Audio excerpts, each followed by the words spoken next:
안녕하십니까. 매일 아침 조간신문의 주요 기사를 딱딱 풀어서 해석해 드리는 조간 딱풀 3월 8일 수요일에 인사드립니다.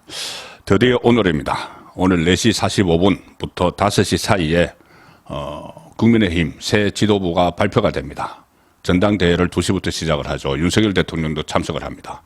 오늘 그 관전 포인트는 역시 김기현 후보, 1위는 지금 거의 확실합니다. 여러 여론조사를 보면은 김기현 후보가 50% 이상 득표를 해서 결선 투표 없이 바로 당대표가 될 것이냐, 그 부분이죠. 그리고 최고위원들 중에서 친윤 후보가 얼마나 당선돼서 윤석열 대통령이 그토록 원하던 친정체제, 여당의 친정체제로 구축을 할 것이냐, 그것이 오늘의 관전 포인트입니다.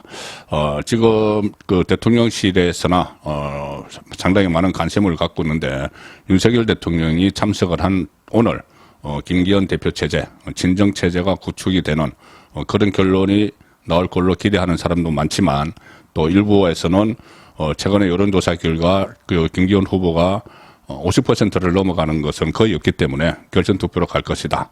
2위는 지금 안철수 후보가 확실하다. 자, 그런 전망들이 나오고, 이준석 같은 경우는 본인의 아바타인 천하람이 2위가 될 것이 확실하다, 이렇게 장담을 했는데 한번 지켜보겠습니다. 그 국민일보 오면 정치면을 중심으로 설명을 드리겠습니다. 국민일보 결선이냐 과반이냐 여당 전대 역대급 투표율의 판세 안개소. 자, 역대급 투표율이 나왔죠. 55.10%가 나왔습니다. 2021년 전당대회 그 이준석, 나경원 후보가 맞붙었던 그때 45.36%를 그것이 역대에서 가장 높았다고 하는데 그것을 훌쩍 뛰어넘었죠. 자, 투표율이 이렇게 높아진 데 대해서 각 후보들은 다 아전인수격으로 해석을 하죠. 김기현 후보는 이 조직표가 결집을 했다, 이렇게 이야기를 하고, 안철수 후보는 그것이 아니고 지금 너무 윤심 논란이 일어나니까 이 반란표가 대거 쏟아졌다, 이렇게 각각 아전인수격으로 해석을 하는데, 저는 좀 달리 해석을 합니다. 뭐냐면은 책임 당원들이 상당한 책임 의식을 가지고 이번에 투표에 임했다, 그렇게 봅니다. 무엇보다도 지금 그전에는 이 당대표를 뽑을 때 책임 당원 70%, 그 다음에 여론조사 30%, 일반 국민 여론조사 30%를 반영을 했죠. 그런데 이번에는 100% 책임 당원입니다. 책임 당원이 정말 당대표를 당원의 손으로 뽑는 그런 책임 의식을 갖게 된 거죠. 특히 2021년에 이준석과 나경원 후보가 맞붙었을 때 이런 일이 벌어졌습니다. 그때 당시 책임 당원이 한 30만 명 됐는데 15만 명 가량이 투표를 했죠. 투표를 했는데 15만 명이 투표한 그 결과는 나경원이 이겼습니다. 자, 그런데 그것을 뒤엎어버린 것이 일반 국민 여론조사인데 이준석이 이겼는데, 일반 국민 여론조사에 참여한 샘플은 2,000명입니다. 그러니까 결과적으로 보면은 15만 명의 표심을 2,000명, 그러니까 당원 표심, 그것도 15만 명의 책임 당원 표심을 외부에 있는 당원이 아닌 사람들 2,000명이 투표를 해서 그 여론조사를 해서 엎어버린 거죠. 자, 그래서 아마 책임 당원들은 그때 허탈했을 겁니다. 자, 그런 그 제도적인 모순이 있었는데 표의 등가성 이야기가 한창 나왔죠. 근데 이번에는 100% 책임 당원 투표이기 때문에 책임 당원들이 책임 의식을 가지고 투표율이 올라갔다. 자, 그래서 그것이 특정 후보 누구에게 유리하다, 이렇게 하는 것은 일방적으로 그렇게 이야기하는 것은 좀 무리가 있다, 그런 생각입니다. 그리고 특히 이 대선, 작년 대선 그리고 지방선거를 거치면서 한 50만 명이 새로 책임 당원으로 들어갔죠. 그러니 그 처음 들어간 당원들이 처음 하는 당대표 경선, 여기에 적극적으로 투표를 했다. 자, 그래서 투표율이 올라갔다. 저는 그렇게 파악을 하고 있습니다. 이 기사 내용, 국민일보 기사 내용입니다. 사상 최고 투표를 기록하며 7일 마감이 됐고, 각자 유리한 방향으로 해석을 하고 있는데, 첫 도입된 결선 투표 실현 여부에 대해서 관측이 엇갈린다. 그리고 결선 투표 가능성이 커졌다고 보는 사람들이 많습니다. 자, 그리고 또 일부에서는 결선 투표 가능성을 작게 보는 시각도 적지 않다. 이 부분에 대해서 제 의견을 말씀드리면은 몇 시간 후면은 그 확인이 되겠지만 저는 조심스럽게 결선 투표가 이루어지지 않을 가능성도 점쳐봅니다. 왜 그러냐면은 지금 나오는 그 여론조사는 일반 국민 중에서 국민의힘 지지층, 국민의힘을 지지한다고 응답한 사람을 대상으로 한 여론조사죠. 자, 그래서 김기현이 50%를 넘지 못하고 있는데 이 실제 투표하는 책임 당원들은 일반 국민 중에서 국민의힘 지지층보다 아마 윤석열 대통령을 초반 국정 운영에 힘을 실어주는 그런 그 당심이 많을 겁니다. 워낙 이중적 트라우마가 있기 때문에. 자, 그래서 책임 당원들은 일반 국민 중에서 국민의힘 지지층보다 더 많이 윤심을 그 존중을 하는 그런 투표를 하지 않겠느냐. 뭐 윤심이 작용을 하는 데 대해서 이것이 좋다 그러다 옳다 그러다 이런 문제가 아니고 윤석열 대통령이 초반 국정 운영에 힘을 실어주기 위해서는 윤석열 대통령이 의도하는 당의 친정체제를 구축하는 관리형 대표를 두는 자, 그런 방향에 힘을 실어준다면은, 결국은 윤심은 김기현 후보에게 얹힌 것으로 지금 다 뭐 파악이 됐기 때문에 김기현 후보에게 표를 몰아줘서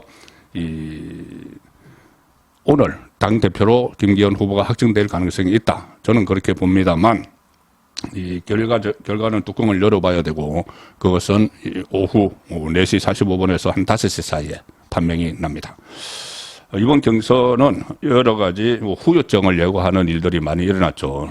처음에 경선 룰을 변경을 했죠. 100% 책임당원 결선투표.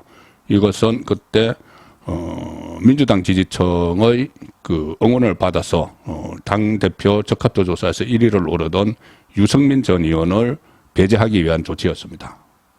그리고 또 나경원 전 의원이 출마를 포기하는 과정에서 또 윤심 이런 거 있었고 대통령실의 참모가 지금 경선에 개입했다고 해서 어제 그 안철수 후보와 한교안 후보가 공동 기자회견까지 열어서 김기현 사퇴하라 이런 이야기까지 했죠.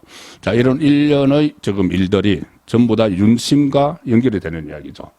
이 윤심 논란으로 기결이 되는데 이 후유증이 좀 예상이 됩니다. 그런데 지금 아마 윤석열 대통령이 결자 해지 차원에서 이 후유증 최소화하기 위한 노력에 지금 나섰다. 이렇게 보이는 기사가 하나 있어서 소개를 드리겠습니다. 이 머니투데이 경제신문이죠. 머니투데이 정치면 각 경제신문들도 정치면 한 면 정도가 있습니다. 정치면에 이거 거의 단독 기사인데 이런 기사를 그 보도를 했습니다. 윤 대통령 여 의원들과 비공개 연쇄 만찬 당정 소통 강조. 자, 윤석열 대통령이 국민의힘 소속 의원들과 연쇄적으로 비공개 만찬 회동을 하고 앞으로 대통령실 수석들을 통해서 적극적으로 소통해달라 이렇게 당부를 하고 있다. 구체적으로는 지난 2일과 3일 서울 용산구 대통령실에서 각각 10여 명의 국민의힘 의원들, 그러니까 다 합하면 20여 명이죠. 그 만찬을 했는데 2시간 가량 만찬을 했는데 이 만찬 참석자는 중진 의원부터 초선 의원까지 다양하게 섞였다. 그리고 그 만찬에는 이진복 정무수석, 강승규 시민사회 수석을 비롯한 대통령실의 여러 수석도 만찬에 배석을 했다. 그러니까 이것이 지금 머니투데이가 취재한 것은 그 2일과 3일이지만 아마 이것이 여러 단계를 나눠서 여러 조합으로 나눠서 계속 이 만찬 정치를 하고 있는 것 같습니다. 그때 관저에 처음 이사한 뒤에 그때 식사 정치 이야기가 본격적으로 나왔었죠. 당 지도부 그리고 또 친윤 의원들과 계속 만찬을 했고 김건희 여사도 여성 국회의원들과 또 만찬을 했는데 그런 소통의 일환인데 지금은 전당대회가 있기 때문에 전당대회에서 후유증이 예고가 되는 상황이어서 계속 의원들과 만찬을 이어가는 그런 행보를 하는 것 같습니다. 특히 이 윤석열 대통령은 만찬 자리에서 당정 소통 강화 그리고 당내 화합 이것을 지금 강조를 하고 있다고 합니다. 이 같은 윤 대통령의 메시지는 최근에 친윤계를 중심으로 나오는 당정 운명 공동체론, 그러니까 개를 같이 하는 것으로 해석이 된다. 자, 이런 기사인데, 아무래도 윤석열 대통령이 초반에, 이준석 트라우마 때문에, 많은 어려움을 겪었기 때문에, 이번에는 당의 확실한 친정체제를 구축을 해서 당과 소통을 더 강화하는 그런 쪽으로 방향을 잡은 것 같습니다. 자, 이런 노력들이 윤석열 대통령의 지지율에 반영이 되겠죠. 또 하나 윤석열 대통령의 지지율이 지금 시점에 관심이 모으는 것은 지난 1월부터 알려지기 시작해서 월요일에 박진 외교부 장관이 확정해서 발표한 강제징용, 일제 강제징용 문제입니다. 배상 문제. 제3자 배상 방식인데 그 조치에 대해서 국민들은 어떻게 생각을 할까? 그것이 여론조사에 반영이 되겠죠. 자, 의미 있는 여론조사 결과가 오늘 아침에 하나 나왔습니다. 쿠키뉴스. 쿠키뉴스 오늘 아침 6시에 보도한 기사입니다. 윤석열 지지율 지난해 7월 이후 가장 높아 40%대 중반 복귀. 쿠키뉴스 여론조사. 긍정평가 44.1, 부정평가 53.8. 국민의힘 지지율도 민주당보다 오차범위 밖에서 높게 나왔다. 그리고 국정수행 긍정평가가 지난해 7월에 30%대로 떨어진 이후 가장 높은 수치를 기록을 했습니다.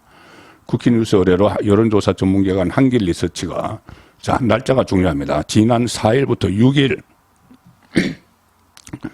전국에 거주하는 만 18세 이상 남녀 1000명을 대상으로 조사를 했는데 자, 지난달 4일에서 6일 사이 조사에 비해서 2.7%포인트가 상승을 했습니다. 왜 4일부터 6일이 중요하냐 하면은 이 강제징용 해법이 처음에 보도가 되기 시작한 게 5일입니다. 5일이고, 박진 장관이 발표를 한 게 6일이죠. 자, 그래서 이 조사가 4일부터 6일 사이에 실시가 됐기 때문에 이 강제징용 해법에 대한 민심이 반영이 된 거죠. 반영이 된 건데, 2.7%포인트 상승을 했다. 그것은 국민들도, 민주당이나 또 이재명이나 일부 그 진보좌파 진영에서는 또 이것을 가지고 친일, 반일 논란으로 확대시키고 있지만, 많은 국민은 여기에 대해서 지금 긍정적으로 평가를 한다. 그런 민심을 읽을 수가 있습니다. 어제는 또 하나 화제가 된 것이 있었죠. 어제 화제가 되고 오늘 조간신문에서도 많이 보도를 한 건데 우선 조선일보 사이면을 소개를 드리겠습니다. 조선일보 사이면 기사. 유동규 처벌 감수하고 자백했다. 김용 유동규가 남욱돈 착복을 했다. 자, 어제 이재명이 자신의 분신이라고까지 표현을 했던 김용 전 민주연구원 부원장, 전 성남시 의원 첫 재판이 열렸죠. 두 가지 혐의인데 하나는 성남시 의원 시절에 이 대장동 일당에게서 1억 9천만 원 뇌물을 받았다. 자, 그리고 또 하나가 재작년 대선 후보 경선 때 이 대장동 일당에게 20억 원을 요구했다가 8억 4,700만 원을 받았다. 이 두 가지 혐의입니다. 앞에 성남시 의원 거는 본인의 개인 비리라고 해도 자, 대선 후보 경선 때 돈을 받았으면은 이것은 이재명을 위해서 대장동 일당에 돈을 받아와서 쓴 거죠. 이재명은 내가 대장동 일당에게 한 푼도 받은 게 없다고 하지만 이 김용 이것이 또 빙산의 일각일지도 모릅니다. 다른 여러 군데서 돈을 땡겨서 대선 때 썼겠죠.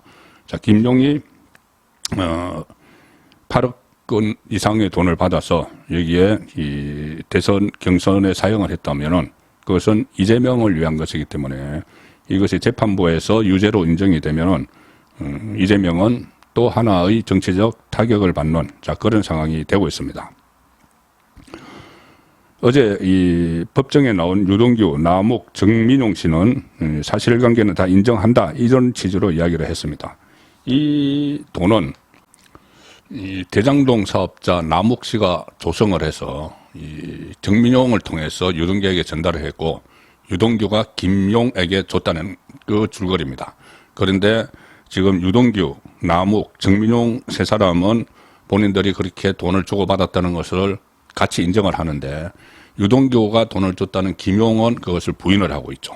자, 그래서 어제 김용은 직접 진술할 기회를 요청한 뒤에 10억 원, 20억 원 등 이런 돈을 달라고 한 적이 없다. 공모하지도 않았고 수수하지도 않았다. 이렇게 혐의를 전면 부인을 했고, 김용씨 변호인들은 이것을 유동규가 착복한 걸로 이렇게 지금 몰아가고 있습니다. 배달 사고를 냈다는 이야기죠. 그 김용 변호인은 이번 사건은 유동규 씨가 김용 씨를 이용해 남욱 씨에게서 받은 자금을 편취한 전형적인 사기 범죄다. 유동규의 사기다. 그리고 유일한 직접 증거는 유동규 씨 진술뿐이지 않느냐. 객관적 증거는 사실상 전혀 없다. 이렇게 하면서 지금 유동규에게 덮어씌우기 이렇게 하고 있는데, 사실 유동규 씨가 일부분은 그 배달 사고를 냈습니다. 처음에 20억 원을 요구해서 4차례에 거쳐서 그 8억 4,700만 원을 받았는데, 실제로 김용에게 전달한 건 6억이라고 지금 검찰도 이야기를 하고 있죠. 1억은 유동규 씨가 개인적으로 써버렸고, 또 1억 4,700만 원은 받았다가 그때 이 대장동 그 사건이 이슈가 되는 바람에, 터져버리는 바람에 그것을 다시 반환을 했다. 이렇게 됩니다. 그래서 6억을 결과적으로는 줬다. 이렇게 됐는데, 김용 쪽에서는 그 6억도 유동규가 배달 상고 낸 것 아니냐. 이렇게 지금 주장을 하는 것이죠. 근데 유동규는 돈을 준 그 방법, 뭐 박스에 넣어서 줬고, 백팩에 넣어서 줬고, 이런 방법까지 다 이야기를 했고, 전달한 장소도 세 곳을 특정을 했습니다. 자, 그래서 앞으로 법원이 이것을 어떻게 받아들일지가 관건인데, 결국 그 김용이 이렇게 버티는 것은 이재명에게 이 화살이 돌아가지 않도록 본인이 막고 있는 겁니다. 자, 그런데 이것이 이 정치자금법인데, 이게 만약에 그 정치자금법이 나중에 또 뇌물로 변할 수가 있다는 거죠. 뇌물죄로. 지금 이렇게 해서 그 대선 경선 자금에 쓰지 않았다. 뭐 이렇게 하면은 결국 돈은 받았는데 쓰지 않았다. 이렇게 되면은 뇌물죄가 되기 때문에 돈을 받은 걸로 재판부가 인정을 했는데, 본인이 이재명을 보호하기 위해서 이 경선에 쓰지 않았다. 이렇게 하면은 뇌물죄가 돼서 형량이 상당히 커집니다. 그래서 결국은 김용도 이재명 때문에 본인이 오랫동안 감옥 생활을 할 수는 없다. 이렇게 판단이 되면 김용도 진술을 분복할 가능성도 있다. 이렇게 법조계에서는 보고 있습니다. 이번에 소개될 기사는 참 어떻게 보면 짜증나는 기사입니다. 조선일보 오면 기사인데, 징용 문제 올라타 윤미향 활동 재개. 그때 위안부 할머니들 돈을 횡령을 해서 기소가 됐다가 얼마 전에 일부는 유죄 판결, 일부는 무죄 판결을 받았죠. 유죄 판결 받고 일부가 유죄 판결 됐다고 해서 마치 완전히 무죄 판결을 받은 것처럼 그렇게 뭐 말을 했고, 이재명을 비롯해서 민주당 의원들이 그동안 의심해서 미안하다, 이런 또 어떤 그런 말까지 하는 그래서 상당히 일부 국민들이 많은 국민들이 분노를 하는 그런 일이 있었는데, 이번에 윤석열 정부가 발표한 징용문제 해법, 여기에 올라타서 본격적으로 활동을 재개를 하고 있다는 겁니다. 어제 YTN 라디오에 출연을 했고,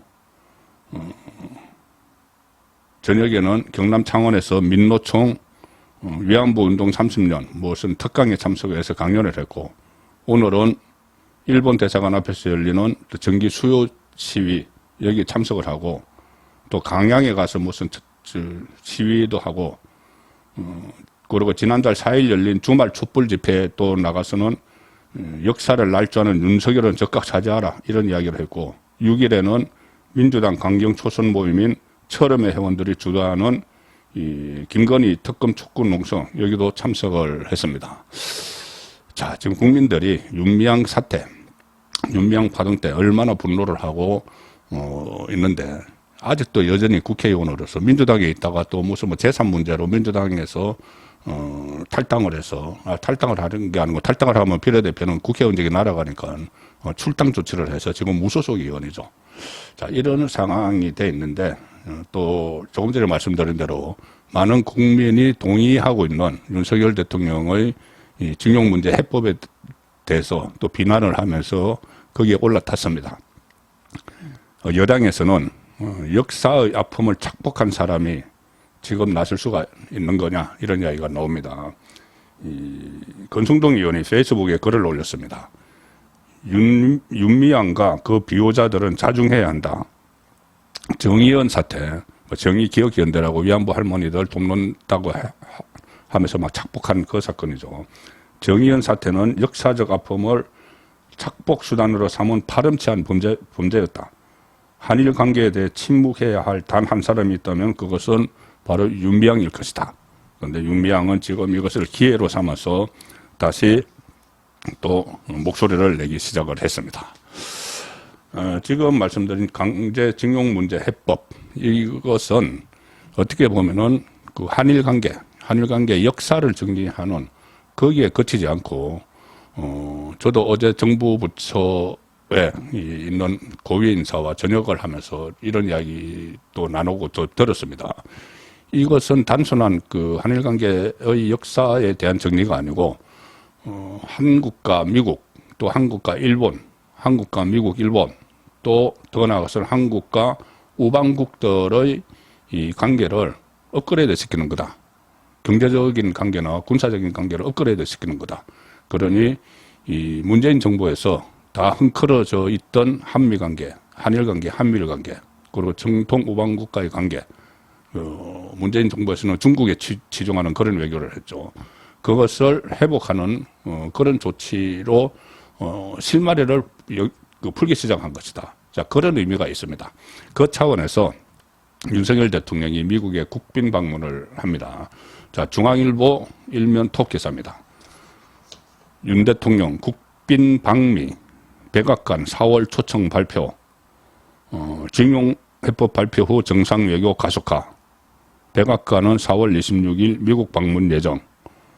윤석열 대통령이 4월 26일을 미국 방문한다고 발표를 했습니다. 그리고 바이든 취임 후에 이 마크롱 프랑스 대통령에 이어서 두 번째 국빈 방문, 그리고 우리나라 대통령으로서는 이명박 전 대통령에 이어서 12년 만에 국빈 방문을 합니다. 저도 이 국빈 방문 취재를 많이 해봤습니다. 청와대에 오래 출입을 하면서. 이 국빈 방문은 어떤 실무 방문 뭐 이런 것과는 격이 다릅니다. 공항에서부터 의전부터 숙소도 영빈관으로 쏘고 또 국빈 만찬도 하고, 의장대가 계속 사열을 하고, 의장대 사열을 하고, 이런 그 정말 말 그대로 국가의 기빈으로서의 대우를 받습니다. 그래서 이것이 자주 있는 일이 아니죠. 그런데 이 바이든 대통령이 취임 이후에 마크롱에 의해서 두 번째로 윤석열 대통령을 국빈 자격으로 초청을 했습니다. 그리고 그 한일 정상 간 스틀 외교 복원도 가시권에 들어왔다. 윤 대통령은 기시다 총리와 회담하기 위해 이달 중순 일본을 방문하는 방안이 유력하게 거론된다. 자, 강제징용 해법은 그것이 단순히 한일 관계 회복뿐이 아니고 한미일 또 다른 우방국가의 관계를 문재인 정부에서 허들어 놓은 그 관계를 정상화하는 그런 실마리가 되고 있다. 그런 말씀을 드리면서 오늘 3월 8일 보내드린 조간딱풀 마치겠습니다.